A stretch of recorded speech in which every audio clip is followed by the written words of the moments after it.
Oh, hi. Welcome to new Freebooters. I'm Mike Kingdom-Hockings, Mike KH for short. If you've got this far, it looks as if you're at least curious about this blog, and perhaps about me. I'll do my best to satisfy some of that curiosity, but I don't want you to go away, so I'll do my best to leave you just as curious as you are now, but about different things. As you can see, I'm not as young as most bloggers are. I guess my age classes me as wrinkly. Come to that, so does my face, especially if I do what the passport's ranks insist on and stop smiling, like.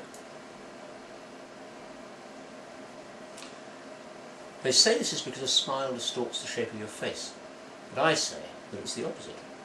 Even at the immigration desk after an overnight flight, I make an attempt to look friendly.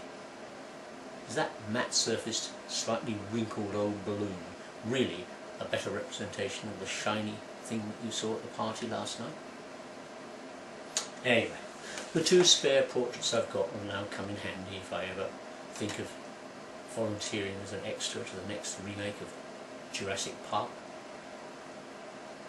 Okay, anyway, so now you know what I look like and what my ID photo thinks I should look like. What about what goes on inside my head? If you're an organised sort of person, chaos is the way you describe me. Describe my mind. I was lucky enough to work in the IT industry for 30 years, in all kinds of roles. That meant that I never stopped learning, and I'm still that way.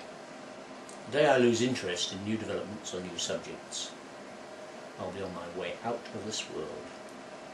The flip side to this is that I tend to lack focus.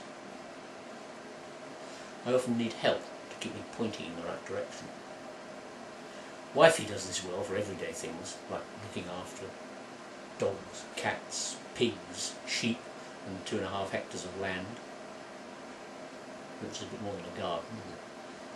But I have to attend to my intellectual needs myself. I'm the only one that can stop my brain from seizing up. The new Freebooters is my vehicle for doing that. All the experts say that a good blog needs a focus. It must address a niche.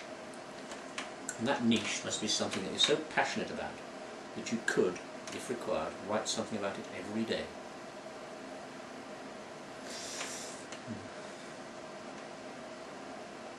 Till a few days ago, I didn't really know what that niche was for me.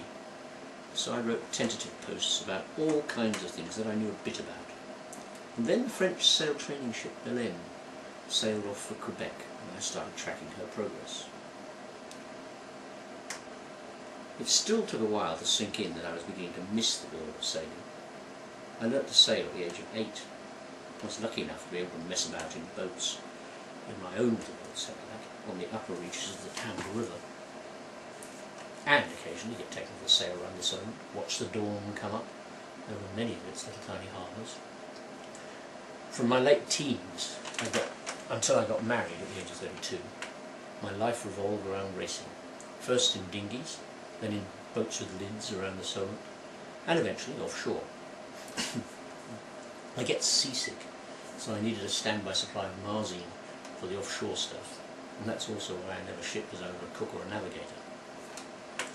I did manage some regular dinghy catamaran sailing during our 12 years in Botswana. Sounds odd to have a yacht club on the edge of the Kalahari, but it was very popular. Now I live 200 kilometres from the sea, and a good hour's drive from the nearest recreational lake. And I've been too busy to care. I'm still busy, but I'm getting homesick for the sea. Blogging about it will be my salvation. And maybe if I can re-establish myself as a knowledgeable boating man, I'll start getting boat show comp tickets, invitations again. Now that could be fun. Watch this space.